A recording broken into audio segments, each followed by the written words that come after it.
I'm Luke Shervell. Welcome to another episode of Meet the Gaffer. Today I'm here with Andy Lin. and we're at Nanlite, so that's Nanlite and Nanlux. You are in charge of business development? Yep. So we're just going to have a chat. The thing that sort of jumped out at me when we talked last was last year you traveled to so many different places, so many different countries, so many different centers of production. And I'm wondering, when you look back on that time, what are some of the key learnings, people would say? What are the things that jump out at you as far as, these are things that are going to affect our business as a manufacturer? Last year I've been traveling to 25 countries, seeing pretty much like sets everywhere. And then crossing all the continents. And it was very fun. It was very interesting to talk to all the crews and everybody working on set, and then take a look about what kind of techniques that they're using, and then talking with them about the business, and then plus the rates, which is what people really interested in. And those are, and also having fun with them, talking shit, right? But one of the things that I figure out, it's sort of crossing the board. It's first thing first is people's passion about creating the images, making the images as good as possible as they could. So they would try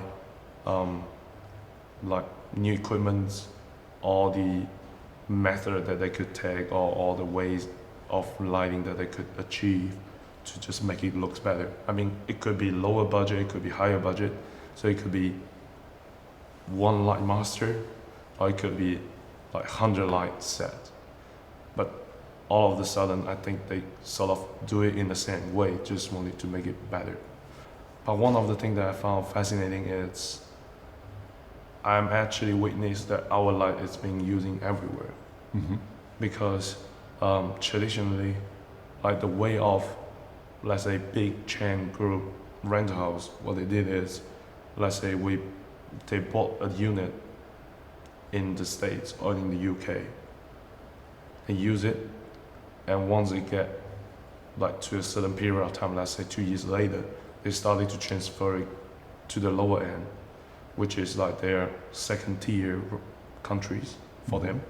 And then all of the units will move there, and then they will treat it as new because nobody know about it. Right. So they sort of it's a new toy, so we're gonna use it, and they like it. And then 2 years later, they transfer it to another location, and then everybody treats it like new because nobody has experience with it. So that was, I think, the traditional way of people, especially big rentals, dealing with it.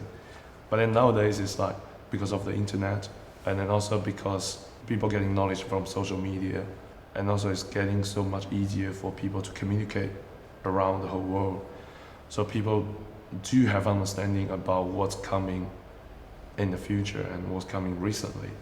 So they started to get an idea about that's a tool that's gonna help me so much. Definitely gonna try my best to get it. And then also at the same time, I think LEDs nowadays are getting price friendlier for the lower tiers.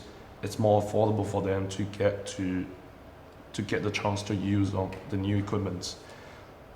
So that was a result that I received everywhere. It's I'm seeing our lights in the States, I'm seeing our lights in the UK, in Spain, in Germany, South Africa, India, Indonesia, Australia, Japan, South Korea. Basically, every country that I've been, I'm always seeing our lights there. And then also Saudi Arabia, Dubai, and also Colombia, Mexico. Huh? So those are the countries that I've been, and I sort of figure out it's more or less, but I could definitely see our lights working there, which is fascinating. Now, does that affect how you approach Nanlite and Nanlux, or as far as sort of a more of a prosumer brand to a professional brand? Does that change anything, that those insights, or not so much? I would say yes and no. from the business perspective, we were thinking about like the budgets are going like in a very diverse way. You either go with higher budget because it's secure for the investors. They are looking for like a big payoff from that project, so they put more money into it. Or they are looking at a project that is not going to give them that much benefit. So the best way is control the budget, make it lower. So then the margin will come as long as you get to a certain level of sales, then you have margin. What that means for us is like you either go with high quality products or you either go with budget products. That's one of our observation. But over the time of traveling, one of the things that I figure out, which is very interesting, is even though some of the products that we treat it as a prosumer or even consumer products, because of the pricing system for the local market, like for the local rentals, and then for the average income situation that they have, they decided to buy the consumer level of our products. And they told me that it works very well to them. Even though they know it's not that high quality, it's not that durable, it's not that longevity, but it still works for them because it gives them the perfect balance between the function, the power, and the pricing, which really surprised me, and we feel very happy on that, because even though that wasn't really within our purpose, but however, because the way of us building products, like we're always trying to make it as durable as possible and put all the technologies that we have into the units. So it's actually, even though it's not really benefiting the customers that we're targeting to, but as long as they're happy, we're happy as well. And it's really good to know that they are satisfied with the unit. Absolutely, that's a great insight, yeah. We talked about the rate of change the other day. The rate of change affects the little person who has just a few lights and a small vehicle, and it affects the people that are on the other end, because, and sometimes it affects the larger player more, because having a lot of turnover when you have a lot of units can be difficult. And so I wonder, we have to deal with change, but the manufacturer has to deal with it before, we even deal with it. So how have you sort of come to, I guess, live with the tension of constant rapid change? You have to be flexible to welcoming and accepting all the changes and then adapting yourself into it, right? So for us, I mean, even though since you're here, you already know that it's a pretty big size company, but we're still trying to make it flexible, not only by sort of making everybody multifunctional, that we can deal with multitask, and then also at the same time trying to put ourselves, which is all the family members, into the chain of decision making all the time, and then also get to the front to talk to everybody, to observe and then witness all the changes, and then at the same time, since we are all in the decision making chain, so we can react much faster, which is one of the things that we think is very important. And then also at the same time, it's how you understand about changes, how you do the forecasting. We have our own perspective, and then we have our own understanding about the industry and then the technology as well. So then what we normally do is we're throwing tough questions to everybody within company, to you guys, and then also within the family, like what is going to happen in the future? How should we deal with it? Right? You have to look forward. I mean, you shouldn't look at now. You should look forward, like 3 years later, 5 years later, what would happen? It might be right, it might be wrong, but at least you could be prepared for it. And then starting to react right now. You see some of the reaction from the products that we show you as a demo. So those are the reactions or our predictions 2-3 years ago. And then also at the same time, like while developing the products, we're trying to catch up with all the customers to make sure that we're still on the right track. So then we don't miss the opportunities that we're trying to catch. So I think that's sort of the way that we're trying to understand changes, accept changes, and adapt ourselves into it. For myself, I think for all three of us, coming to your company here and seeing the factory, seeing the administration people, seeing the layouts, getting to know the country a bit, it really gives you perspective on how difficult it is to think ahead, to produce ahead, but then also be flexible right up to the point that you release something. And it just impresses upon you how difficult it is to be a manufacturer. And so this has been a wonderful opportunity for us, I think. And when you're on the internet, there's a lot of hot takes. There's a lot of people that just jettison a unit because of one thing or whatever, and don't see the complexity. And on one level, you can't blame them. They've got to work with it, right? Yeah, sure. On the other hand, having some perspective and realizing how difficult it is to bring something, and but then having the channels of communication open is wonderful. So if we could, this isn't really a business or a tech thing, but talk to me a little bit about how being in a family where your parents grew this company from nothing, right? And that's just one generation. And here you are, and your brother, both incredibly involved, but I don't get the feeling like you were dragged into it.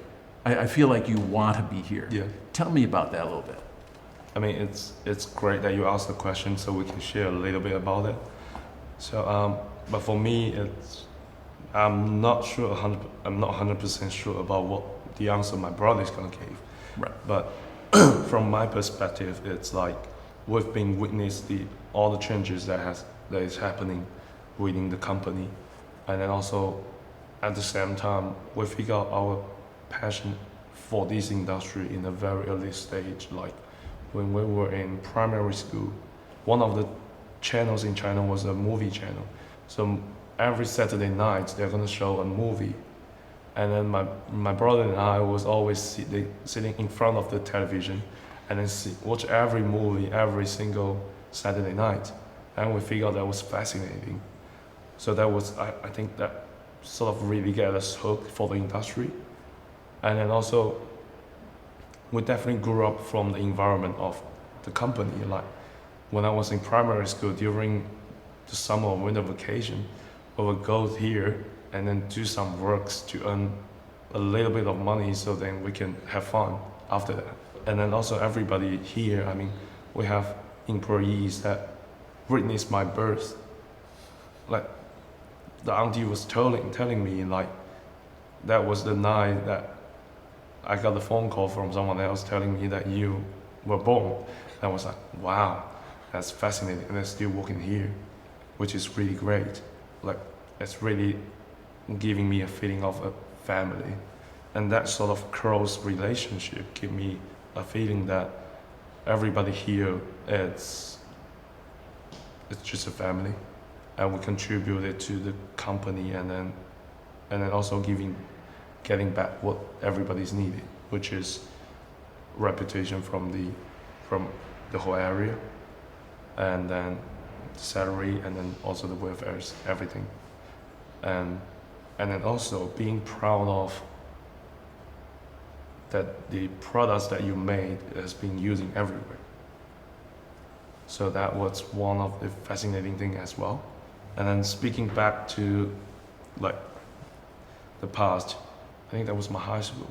So my brother was in university, and he finally figured out his passion about being as a director. So then he was shooting his own CC film, and then I was his PA, starting from his PA, and then also working as a electrician as well. Even though I have no knowledge about it, but I'm trying to be safe, and he was always teaching me a lot of knowledges, and that was the time that we started to figure out like, wow, this is interesting. And then moving forward, because he keeps shooting, so I was his operator to his gaffer and then to his producer. So we've been went through all these roles and then learn from each other and then keep growing. And then we both found that it's really interesting to work in the industry.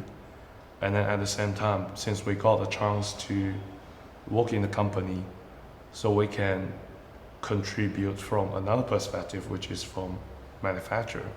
So we can put all of our understandings, our passion into the products. And then from the other way, it could spread out into the whole world. And then letting people creating a better images, which is fascinating to us. That's awesome.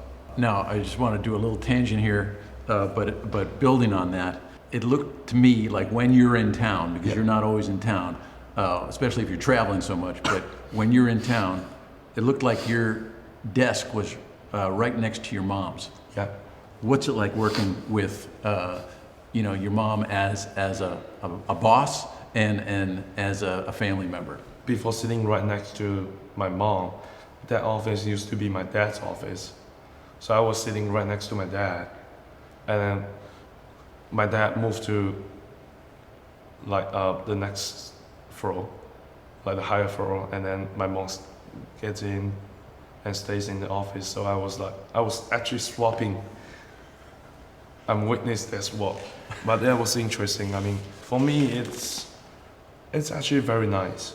You get a chance to witness how they make their decision, how they solve the everyday's problem, and how they deal with the struggle that they have for themselves, which is fascinating. And even though sometimes we argue about the products or some details, but most of the time they are being very supportive. So even, if they say no to my suggestion, they will tell me why. So which I really appreciated. And at the same time, as long as my suggestion makes sense, they will accept it. And that is really good. And I think I'm the lucky one that so far I don't feel very nervous to sitting right next to them, or feel very tired on that. So I think I'm pretty good. Yeah, I'm the lucky one. I love it. Yeah, and you can tell. You call it a vibe, you can call it whatever you will, but the fact that that is very palatable, I think that transfers to how people feel about the company, and so that's wonderful. I thank you for going there. And also, for me, it's like, even though I get the concept of having your own office, but I'm not that. I always trying to canceling my own office, so then I can get more chance to feel what's happening around here. So then always when I'm back in the office, most of the time I'm not in the office. I'm actually sitting right next to the colleagues in different departments to get to know about what they're doing, and then either making my decision or giving my suggestion on how to make things better. Yeah. If we could just take one foray into completely different area, coming from the U.S., coming from a place that has a certain standard of living, has access to a lot of variety and high-end equipment. What's been your experience working with countries that are coming up? So the South Americas, the Africas, the places that certainly have large cities, have centers of media production. What's been your experience there, and how is Nanlite and Nanlux facing those markets? I think probably I need to get the question more clear. Okay. again. So for example, with Gaffer Salon, with Yeah. Gaffer and Gear, with Meet the Gaffer, we're often speaking to, or the people who watch us are often people who are trying to learn something. Yeah. Are either trying to learn what's it like working with a gaffer, what's it like working with lights, what's it like being on a set that has a lot more people than just the one person that sets up everything, and so we're all trying to transition to that next level, and so there's whole countries that are trying to make it to that next level, and when you're successful, like Nanlite, Nanlux, you have the opportunity to provide equipment for local, because you're trying to build up the production here locally, because then the people don't have to go 2.5 hour train ride to Hong Kong or to Shenzhen or whatever. Like, no, let's build it up here, and so let's support the people here, and then but because you travel so much and you do see other markets, what is it like thinking about emerging markets? How do you help bring people help for their transition? Regardless, whatever tiers or whatever income or whatever budget of the production that is around the world, it's always about the capable of doing things. And what we're trying to do is from ourselves, trying to make things, maybe you could call it affordable, more budget-friendly option, because we think that it's the most efficient way. It's actually just make things better, and at the same time making the price more friendly. So then whatever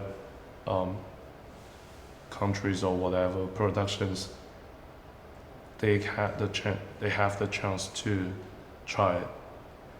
It's all, I mean that's probably the most important elements from ourselves. All your products from the top to the bottom all have the same sort of DNA. So even at the lower end, it's still a very good quality light that they can do professional work with, given their circumstances and budget, right? I mean, some of the details might be different, but in general, I mean, like longevity-wise and then technology-wise, a lot of them are actually the same, because it's coming from the same group of people. The only difference is like we know that some of the elements is not essential for some of the customers, so we cut it off to reduce the cost for them. So that's what we did right now. In general, like from our perspective, how to let like industries around the world grow is basically the question of how to make things easy to achieve. And regardless of lighting, I think it's about you only have certain budget, right? And then you want to achieve a vision. So then what you do is make things affordable. So then people could achieve their vision in an easier way. So then the things could be done. Yeah, so that's so far I think that's my understanding, and that's hopefully answer your question. Yeah, no, for sure. I have seen some companies over time then make equipment available to up and coming folks. Yeah, so always. So yeah, that's another point as well. So on our website, we do have like a support page or sponsor page that you are being able to apply. That let's say I have a project and I need support from Nanlite, Nanlux, and then you sort of giving us more information about your project. So after we take a look and we figure out that we do have resources in the region that you're asking for, then probably we can negotiating to make it happen. In the US right now, we have a lending library service from our LA office. You can apply and then we will ship products, or you pick up the products in our office and then show your own project and then return it back.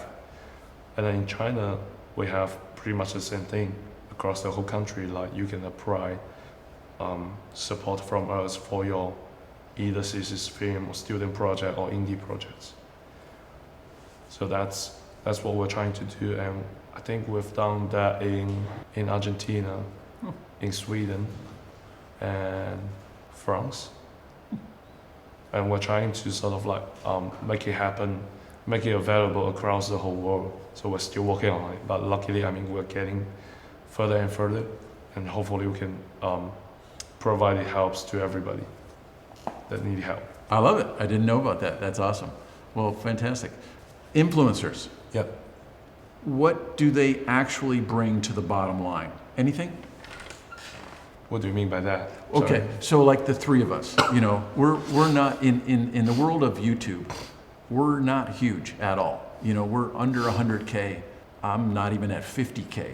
You know, it's like we're small potatoes. And here, you know, you've brought us out here to, you know, see what's going on. That's all fantastic for us, but I'm wondering, like, I don't know, why?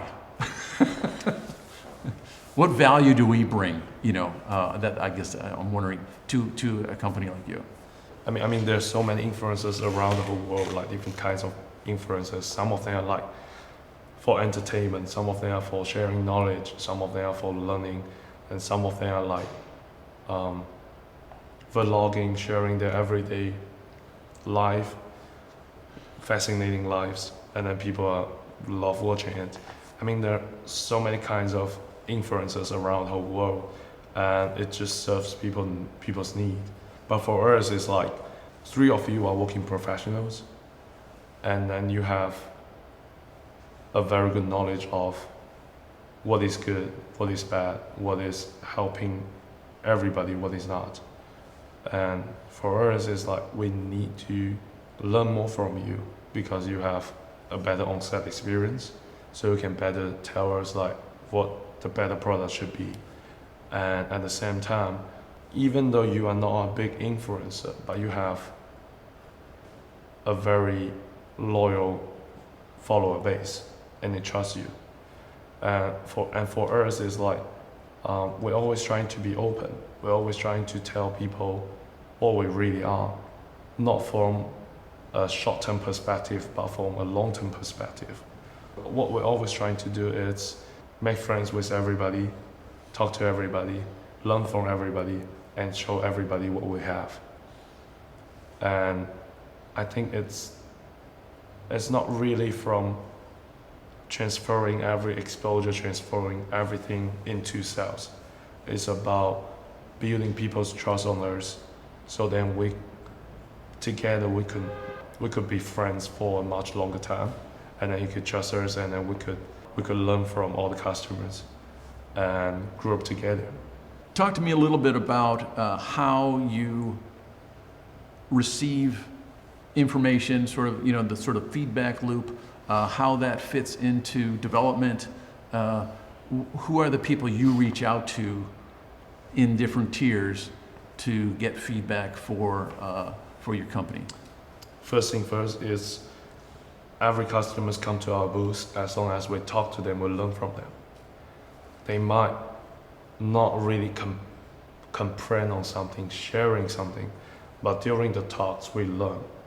So that's the first thing. And then second thing is like we talk to like working campers like you guys. Sometimes you comprehend, sometimes you bring compliment to us, sometimes just sharing, right? Sometimes we're just talking.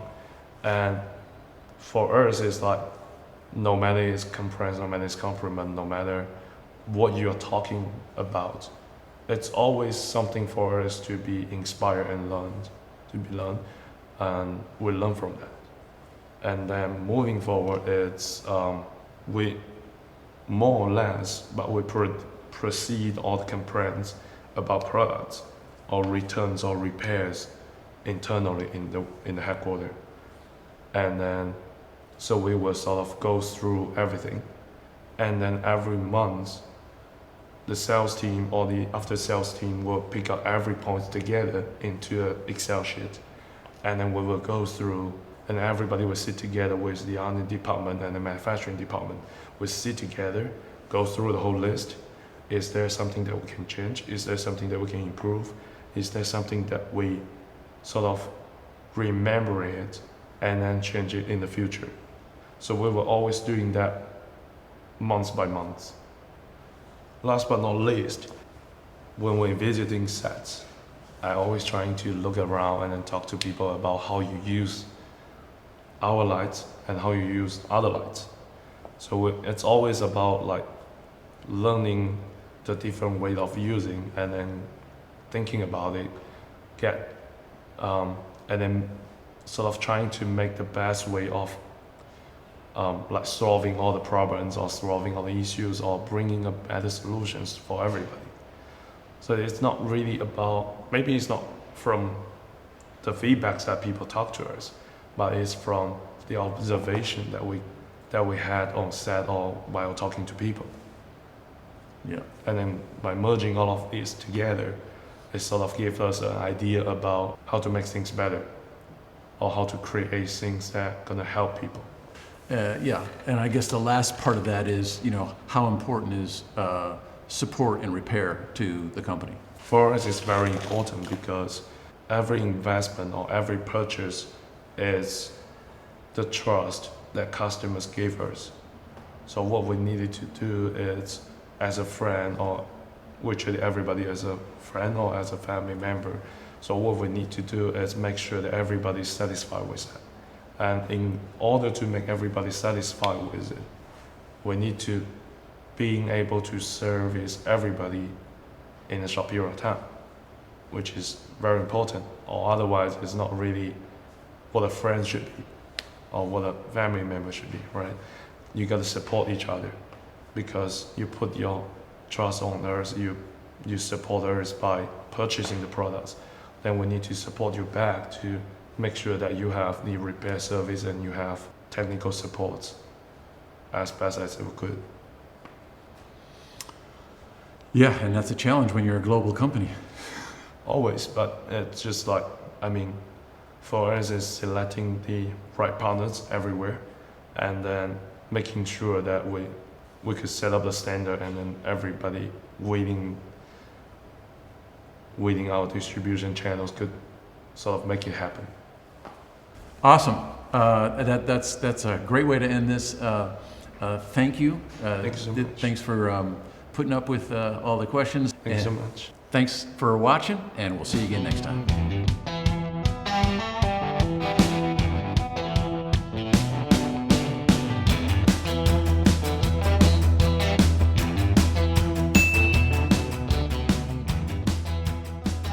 When we went to the company showroom to capture this interview, the in-house video team had already set up 2 cameras and a boom mic.